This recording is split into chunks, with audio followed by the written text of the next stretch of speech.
The ACN podcast is made possible thanks to the generosity of our listeners and sponsors, including the Agile Alliance. As a nonprofit membership organization, the Agile Alliance is an excellent resource to help you along your Agile journey. To learn more about the Agile Alliance and our other sponsors, as well as how you can become a sponsor or supporter of our show, please visit acnpodcast.org for more information. And thank you for your support.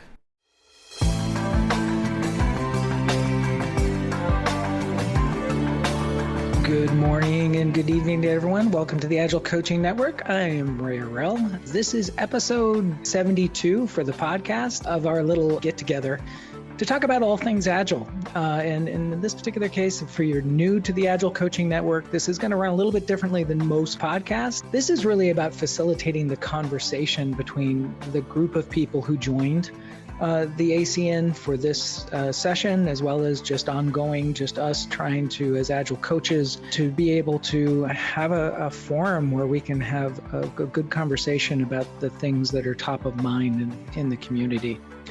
For those that don't know this, we are brought to you by Agile Alliance. Agile Alliance is a nonprofit organization that started the whole Agile movement back in 2001, back when the original manifesto was signed. A group of the Agile Manifesto authors, as well as some other really cool people, got together and they formed up a nonprofit organization, primarily at that time just to facilitate the Agile conference that was starting to boot up back then. But over the decades that it's been in existence, they also then suddenly became the full-fledged nonprofit where they actually make investments into the community. Have a whole bunch of different events in order, things like the ACN. They have lean coffee sessions, get-togethers, things that help you grow your Agile career, are things that are available if you want to go up and look at them. As our proud sponsors, go up to agilealliance.org. If you are already a member, thank you. Those dollars that you contribute through your membership actually help to pay for things like this and other forums and other things that are going on in the greater community that they support. So go give them a look. If you're not a member, it's $49 for an individual membership. It's not that expensive. I can't even take my family out for $49, going to any restaurant nowadays. So give them a look. On a monthly basis, I am joined by a cast of co-hosts and regulars that come in and they help us to go and start the conversation. So we go sort of round robin in the very beginning, and then afterwards also add your voice to the conversation. Shauna, Hendrik, Jorg, Diana, absolutely, I could not do these sessions without them. They're brilliant Agile coaches and mentors, and I rely on them heavily throughout these conversations because they have some really great ideas. So to get things going, there was a couple of things that have been really prevalent lately in the news. And one of it was somebody amplified back to me that why do so many Agile adoptions fail? As you know, when we go in and do an Agile adoption or transformation within organizations, we go up and we go create a strategy. And we have different frameworks that exist out there that we either leverage or the ones that we create ourselves.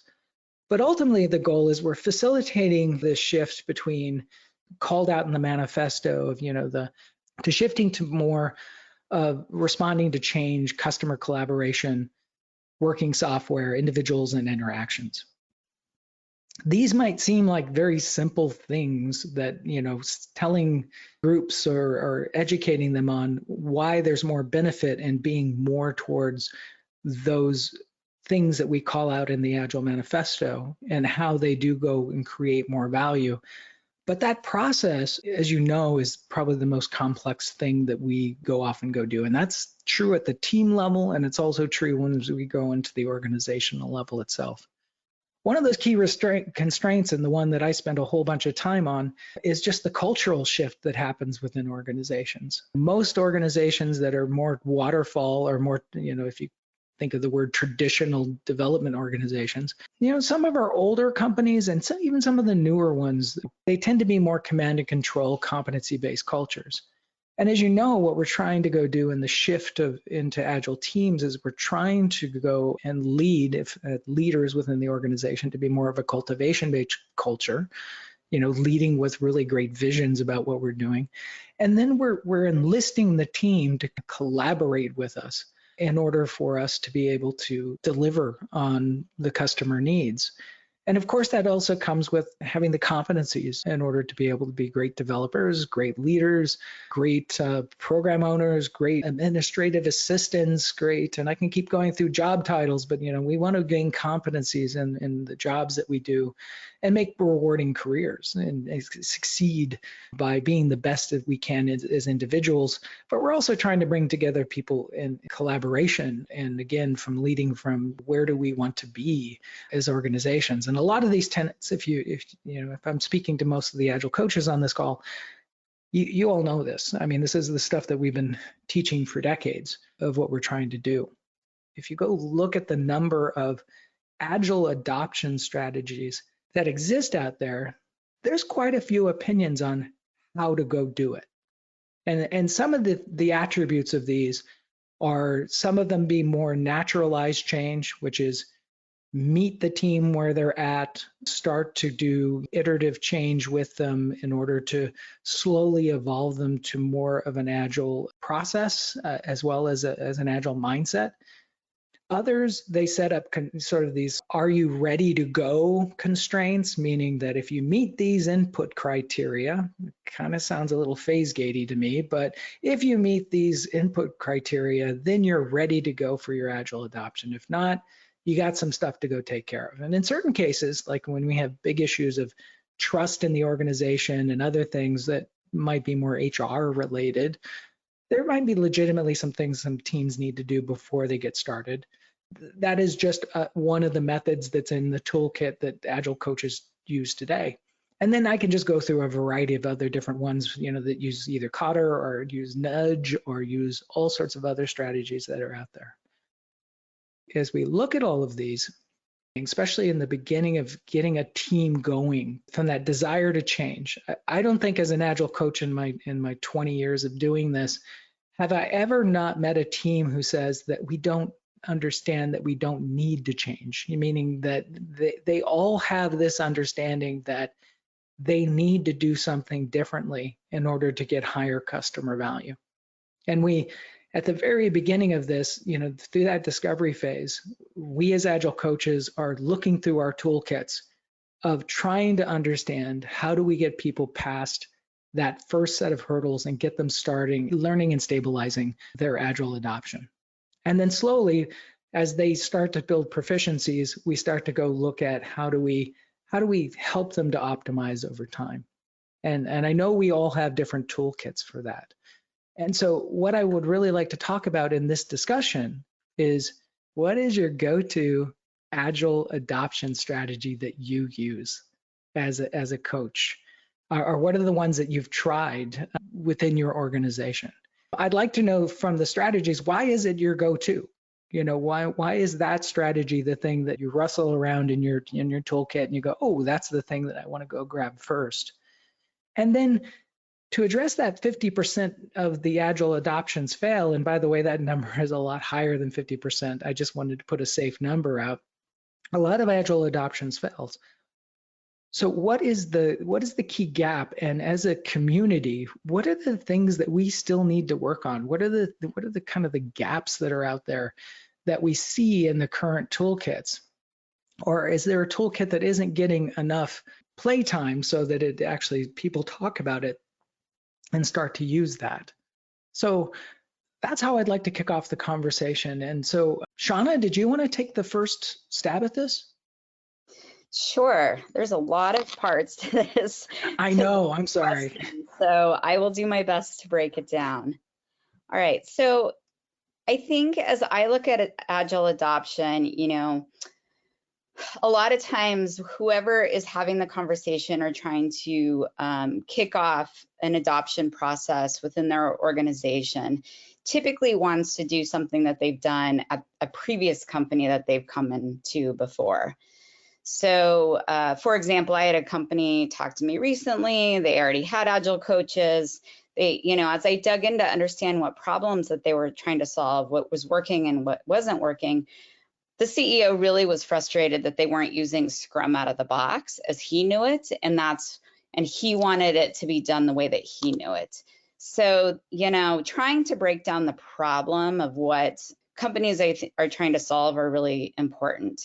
So I think that as I break down Agile adoption, there's sort of some major parts. Number one is Agile training, understanding the basics, terminology, why we're doing it, how well does your organization sort of know some of the basics. Number two is any change that you go through, you should understand what what is the ideal state that you're trying to get to, or what is it that, what does good look like, so that you can start breaking down what do we need to change. And finally, companies who try to go all wide, really wide, all in, whether it's some kind of lift and shift or an Agile adoption of sorts, most likely will not be very successful. So the toolkit that I oftentimes utilize, number one is like good old interviews, see what patterns your company is looking to solve, interview at all levels, figure out what your executives are trying to solve, what your teams are trying to solve, culture perspective, from a process perspective, from a tools perspective, and really understand.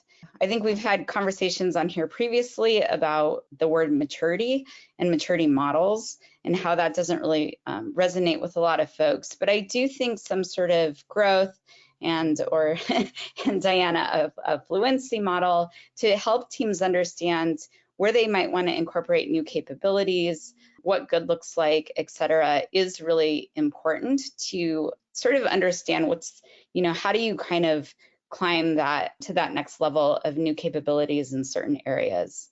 The third thing is, obviously making sure that we're working iteratively, not changing too fast, so focusing on a single team to try to grow momentum, try new things instead of going super wide, super fast, and understanding the value of course, of why we're doing this, and having a set of values that both the executives and maybe pulling some people in from teams together so that we can understand holistically why this is important in the organization and the value that we're trying to get out of it.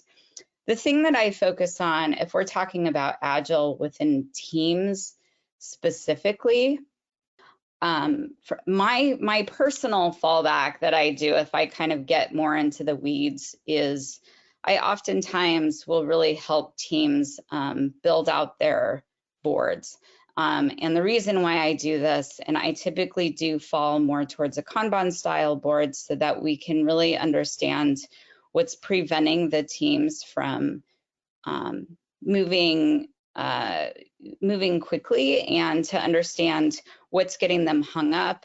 Do they have too much work in progress? Like, the more that you dissect the actual workflow board, the more that you can understand sort of what's happening or the patterns that you're seeing on the team. So from a more tactical perspective, I definitely, when I'm going and helping a product development team, is really the board itself. And, as we see patterns where teams are maybe falling back or repeating some old habits or old patterns, I think that's why retrospectives are so important at all levels. I think retrospectives should be done during a change at the team level that maybe we're trying new things on, as well as at the executive level to help everybody sort of process the change, to identify what's working, maybe things that we need to iterate on or change. And I think that that's really how to make the adoption more successful, and know that it's a marathon, it's not a sprint. It's going to take some time. And oftentimes, even though the change doesn't seem fast enough, if you look back a year, you'll say, wow, we're so different than where we were a year ago.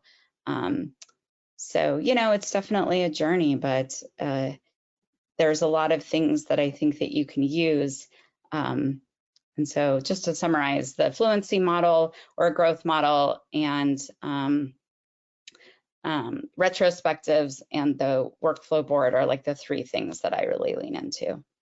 Cool. One thing just to expand a little bit, and because I've been there with go do big bang type of efforts where you're trying to go move too much too fast. Where do you think that comes from? Is this an overzealous executive? Is this the team trying to take on too much?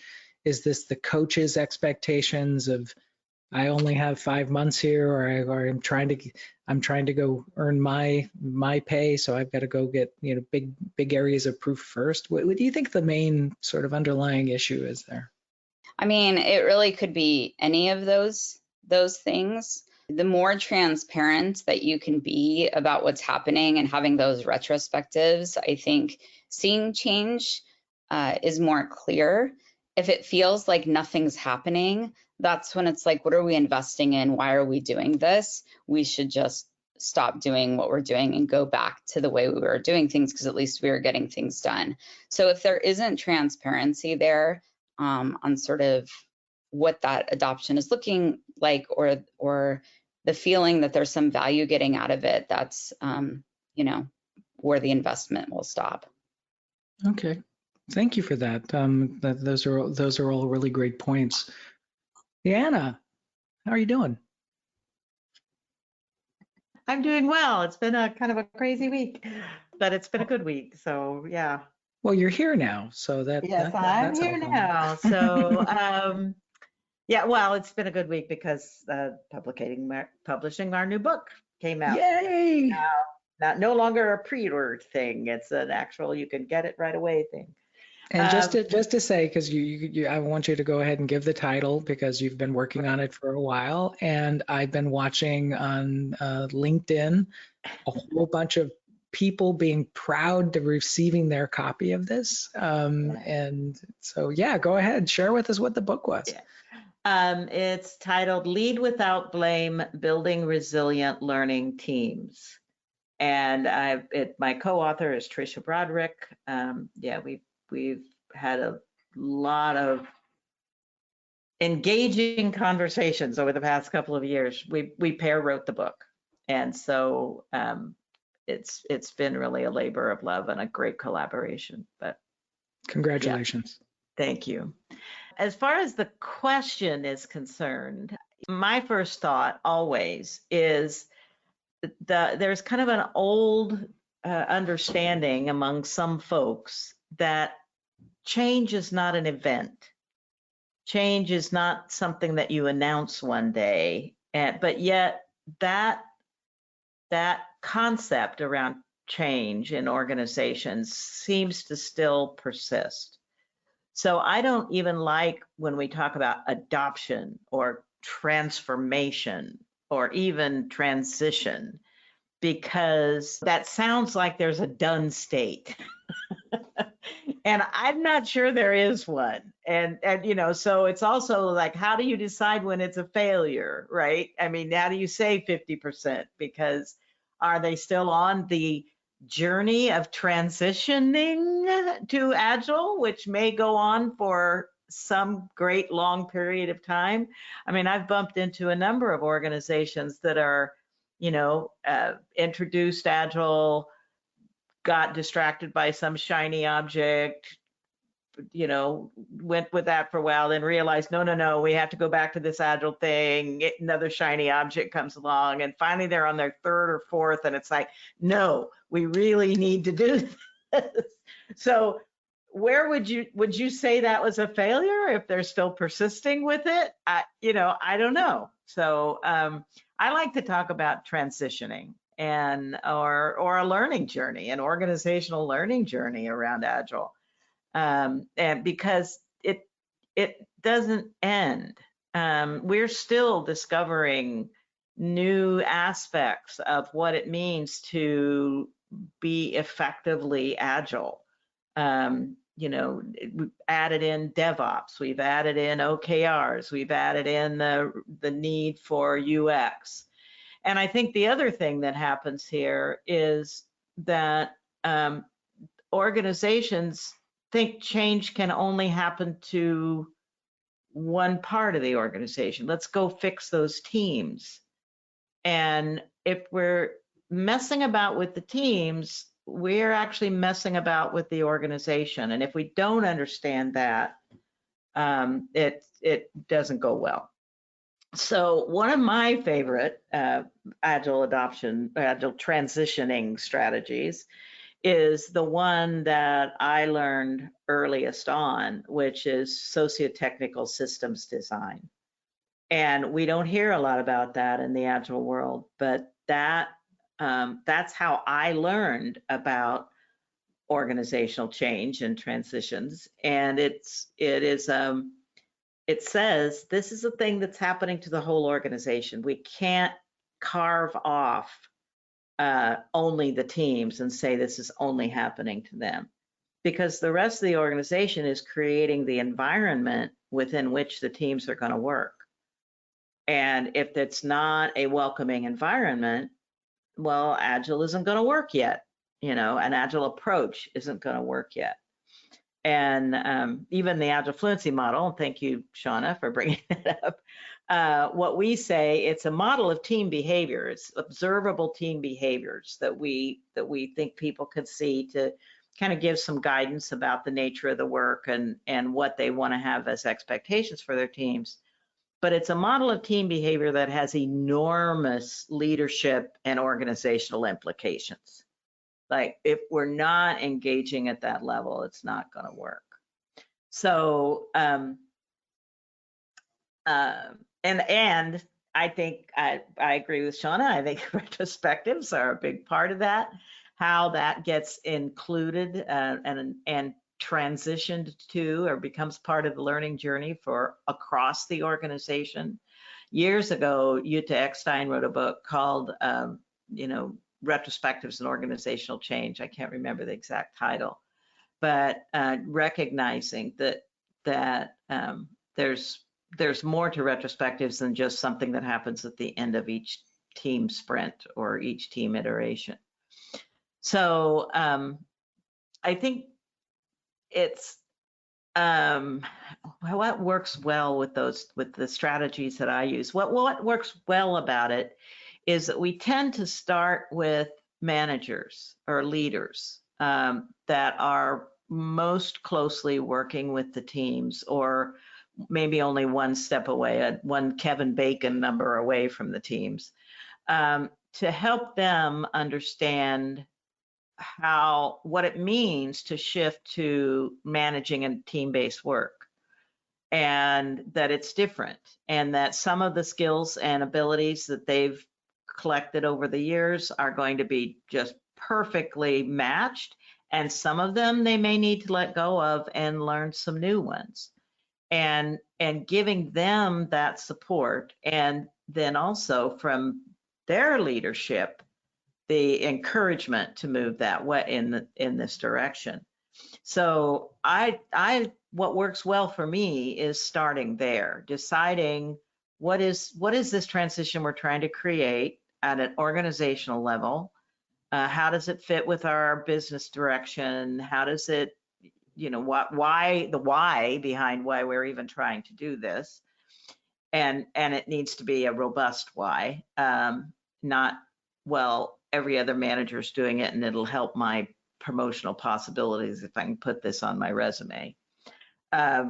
So then, getting the whole organization on board with it, getting people lined up to support the parts that they're going to need to support and enable, and then working with the managers to get them going on. And once they've made enough progress, then starting to talk with the teams, then starting to work with the teams around what are the expectations for them, and what are some good ways for them to start meeting those expectations, or what do they need, finding out from them, like Shauna was talking about all the interviewing, finding out, what are you going to need in order to meet these expectations? What is missing? I think the gaps that still need work in this whole system is the fact that so many people think change is an event. It's something that can happen to them and it won't affect me. And there's not enough that goes into the learning required to really get that understanding of we're all in this together. And if we want this improvement that we're looking for from Agile adoption and these outcomes that we're looking for from transitioning to an Agile approach, we're all going to have to step up. And I don't think we talk about that enough. We talk about that a lot at conferences, but we don't talk about it enough when we're boots on the ground, and or in a way that people can take in. And so that's where I am today. So along those lines, really quick, because this is a lot of this on the call today. We've been doing Agile for a long time, Right. And so when somebody says, "Come in and help me, give me a training, give me mentorship, and all of that," and we say, "Well, we have this." This 8-hour workshop we can put you through that will help you to understand the concepts and the key ideas to give you a base understanding. And then leadership comes back and says, "Could you do it for me in 20 minutes?" Yeah. Yeah. How do you deal with those types of scenarios where, yes, we fundamentally agree with what you're saying, but now that you're telling me that I have to put in my time, Right. I'm going to go push back on you. Right. How do you deal with that? Well, people are always asking me, how can I convince somebody to do something? And my standard response is, I'm not in the convincing business. But when I get that kind of response, I say, well, okay, and here's what that decision does to your chances of success. You can do whatever you want here. It's your company. It's your division. It's your, whatever, your department. But what I know, the reason you brought me in to talk to you, the reason that we're here having this conversation is that I know something about this. And what I'm telling you right now is that the approach that you are lining out to me, telling me that you want to take, as opposed to letting me share with you some of the things I know work, is not a path to success. And maybe you'll find somebody else who'll do that for you, but I'm not your girl, And I spent earlier this morning on the Fearless Change campfire with Linda Rising and Mary Lynn Mans and a whole group of people who showed up for that. And it's interesting how many of these themes kept coming up over and over again in the conversations that were happening there. It's something that we're all wrestling with. And I try to be frank about that as well. This is something we're going to learn about over time. If you're looking for an Agile transitioning experience, you can't be expecting too predictable a path or too predictable an outcome. This is a thing we're going to be learning together. And, that doesn't fit, a sheep dip isn't going to do it, right? Yeah. I like that term. Yeah. Well, and again, I'm not trying to hold you on the spot on this. So as an external consultant, you have that option of taking the gig or not taking the gig. Right. So some of the people that are probably on this call are the internal people who may not have that luxury. Right. What advice would you give to them? Well, I think you have to get busy analyzing the requests and what people are, where the leaders in your organization are and what their expectations are and what they really care about, and then adjust your expectations of the chances of success. And way back in the early days of Agile, there was a change your organization or change your organization thing that was going around. Not everybody has that option, and I understand that. But I think what we have to do is be smart about how we go about this. We need to, Cotter talks about creating urgency. Where is the evidence that this transition is needed? Mm-hmm. Why are, again, the why behind it, and trying to find out everybody's why behind why we're thinking about this, or why we're not thinking about this. Why are we thinking that the same old processes and strategies that we've been doing are going to somehow magically give us different outcomes, or magically be well suited for whatever weird thing is going to happen to us next year, whether it's a pandemic or a hurricane or whatever, right? So that's why and I talk so much about resilience, because I think that's going to be key in the Agile space, is to also think about Agile teams as teams that can bounce back quickly when things start turning out some other way than we expected. And then of course, then that also means leaders and everyone else needs to be prepared for that as well. Mm-hmm. So I don't know if I just answered your question or not. I think Those you were the did. thoughts that came to mind. No, they're perfect. I appreciate the insight there. Yeah. And as we both know, there's both positive and negative resilience, which is, sometimes the resiliency that's in the organization is not where I need them to be resilient at, because we need to break some norms. Hey, Jorg, are you out there? Happy Friday, dude. Yeah, I am. Happy Friday, everybody. Maybe let me continue the take on the being part of the organization, because that's what was the challenge for me more often than not. And I want to take even a step before somebody asks me to do the change. I've been in the position to do the change and started from there. And an important thing, I try to avoid talking about Agile, because as soon as I put that tag on it, I'm already doing promotion. There's already something to be considering or evaluating or comparing.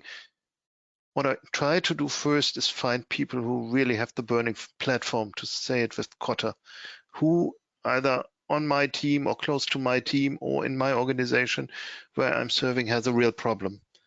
And then I look at that and see, how can I support him getting this problem solved using Agile values, principles, methods.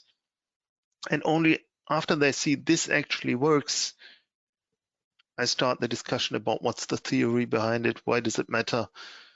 The only thing I'm really actively trying to correct in terms of using vocabulary is wrong use of vocabulary. Somebody tells me I'm already using Scrum and they are not doing dailies and they don't have a backlog, I tell them to stop using a word that's clearly wrong, because that will not get us anywhere. But I always try to make people feel comfortable with where they are. So I don't need to try and talk about sprint planning or sprints or whatever.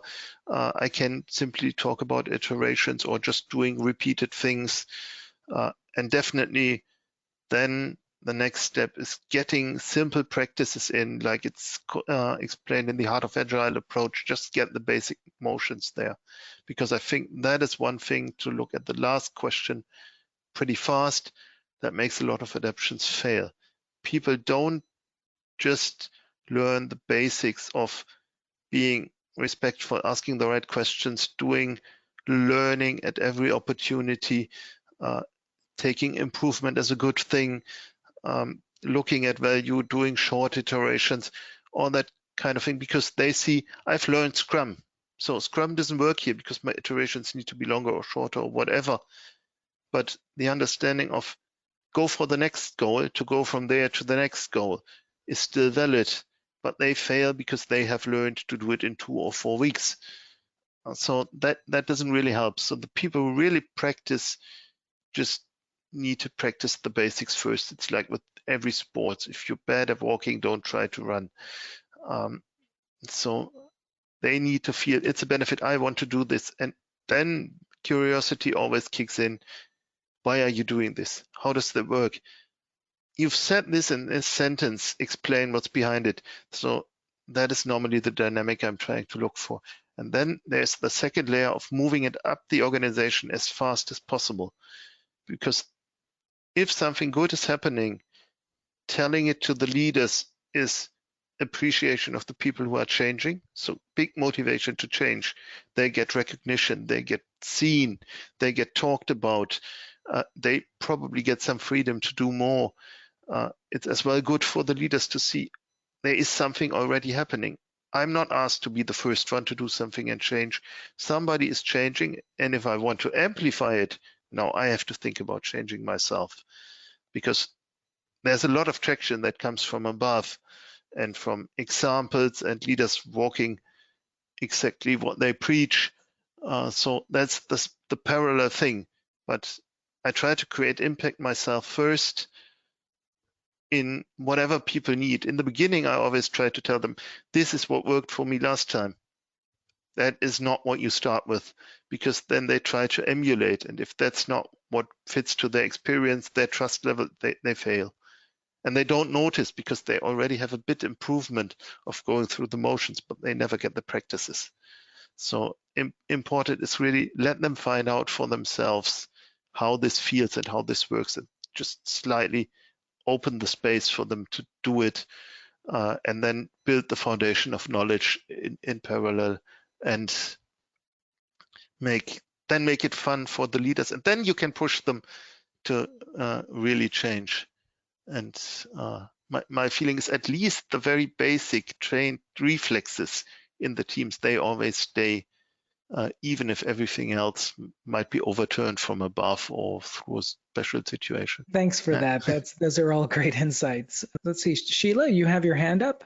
What do you have on this? I have a lot to say on this, but I'm going to start with the fact that I think that from an agile adoption strategy, it's a little bit different when you are at the beginning or if you're in the middle. So depending on where you are, I think there's going to be different strategies that you use depending on the whether you're at the team level or an organization level, as Diana was saying. And I also find that I tend to lean toward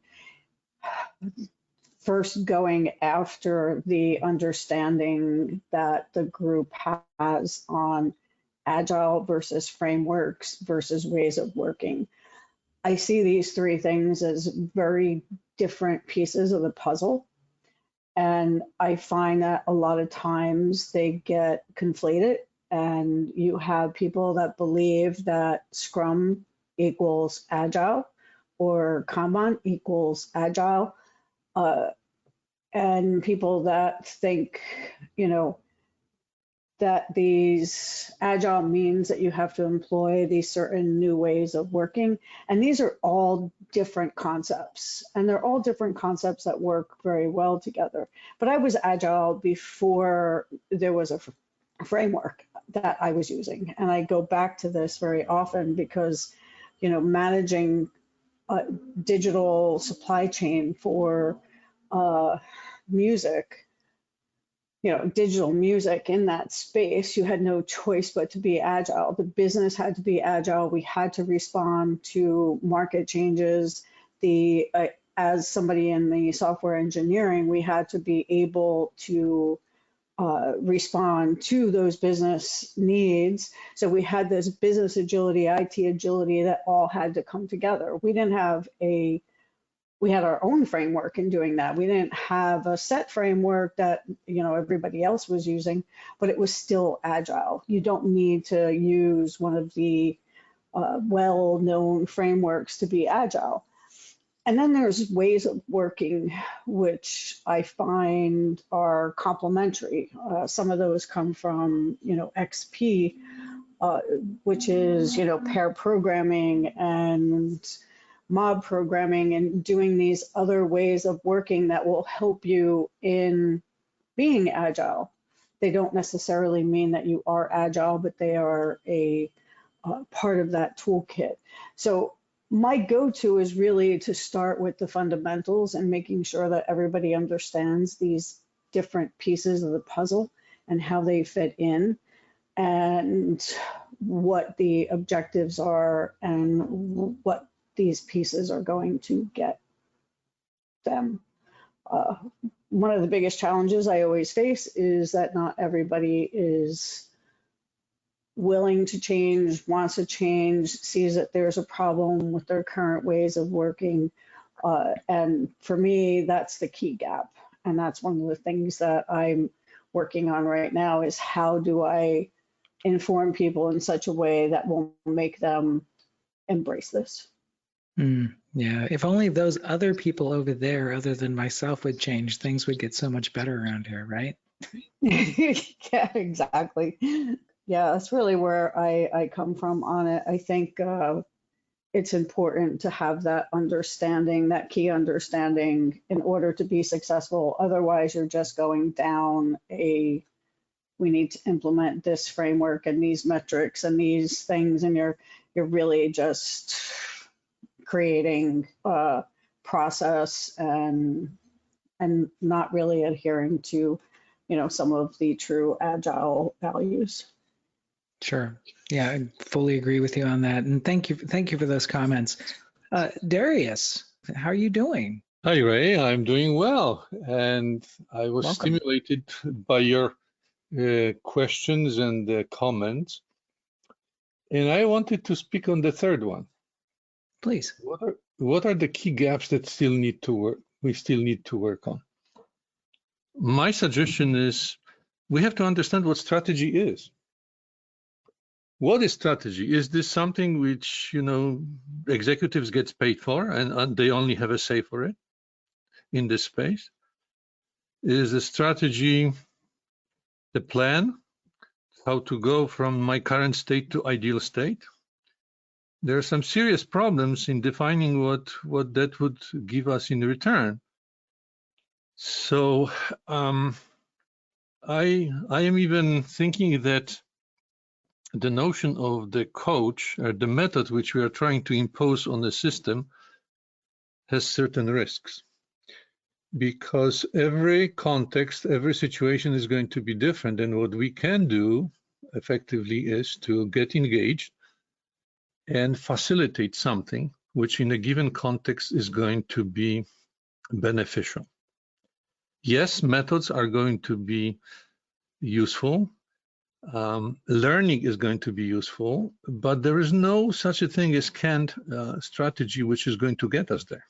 So my question to you is, can we define what is strategy? Well, as you know, strategy and the root of the word, a lot of that comes, I think, from sort of a military sense, which is here's our battle plan that we're going to do, our battle strategy of within the theater of operations. There's also other definitions associated with, how do I change policies and other things associated to it. I think the word is fairly big. But if we just take the military sense perspective and I think which is really interesting about any strategy is a strategy is not guaranteed to succeed. As a matter of fact, it might just only return learning.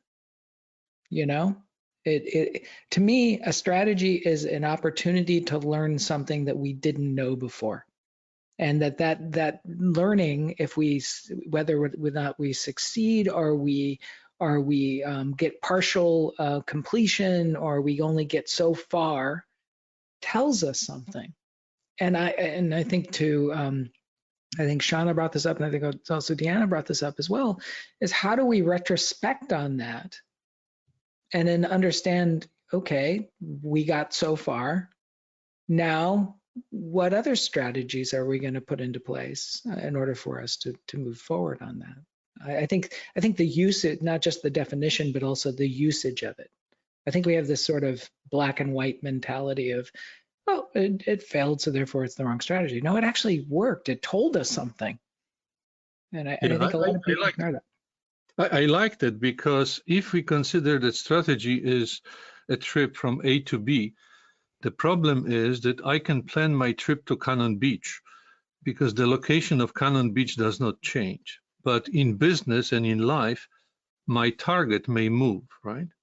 So it is a moving target, or it is the target which I did not understand yesterday the way I understand today.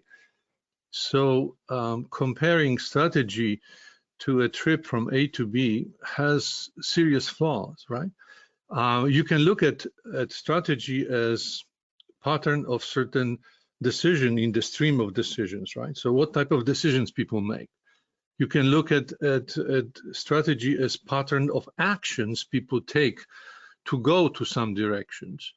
And all of these are good candidates, which in my judgment, will end up eventually in the situations where you're trying to facilitate something which will be context specific, which will depend on what you have to deal with, what are your adversaries, and what your troops can do using your military analogy, right?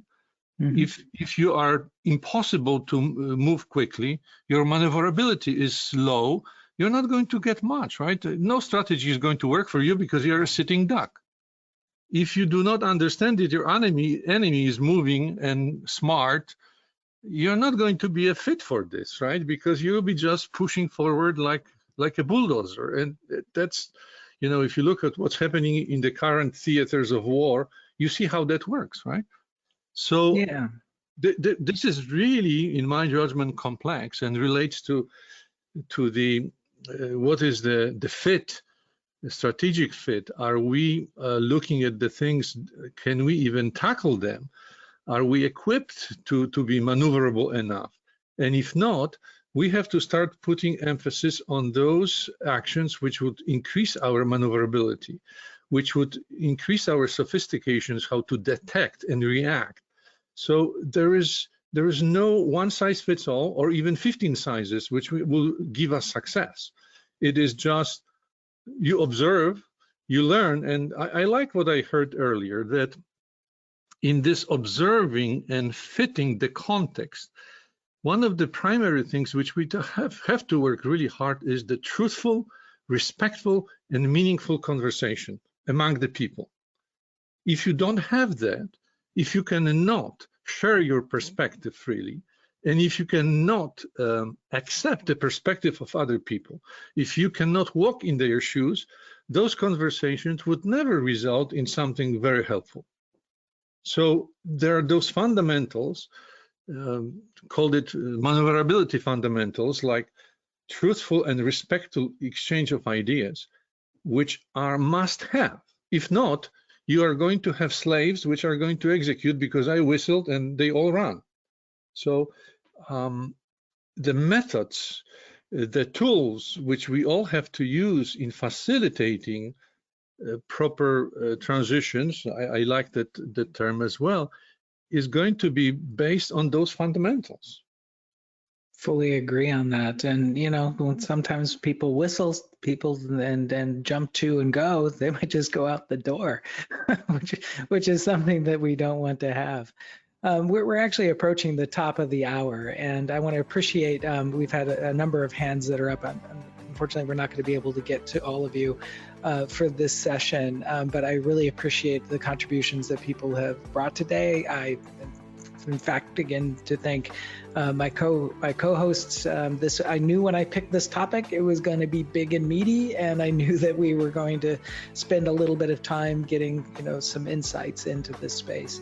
But I do think it's an important conversation, because I think that one of the things that I have a lot of empathy for is that when people are struggling through their adoptions, and I think, you know, when they're trying to either use existing playbooks that other people have shown them because it had a success at some company, someplace, and you're just trying to go, you know, move the ball forward. I think a lot of the advice that I heard today is really sound.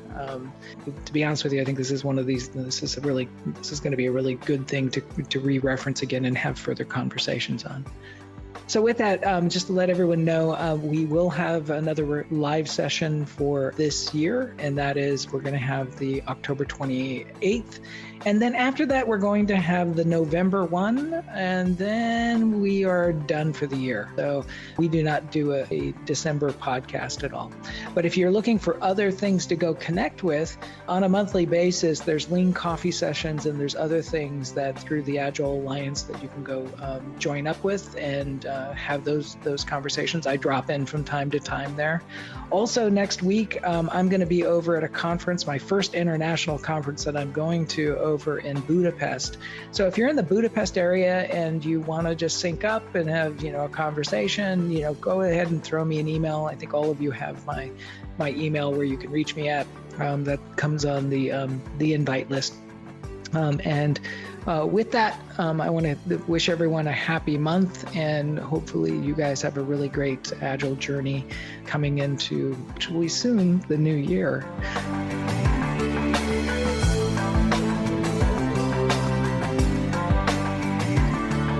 This podcast is provided by Agile Alliance for educational and informative purposes only. To find out more information about the member-supported Agile Alliance, please go to agilealliance.org to find out about more upcoming events, as well as different programs that are available to help you with your Agile journey.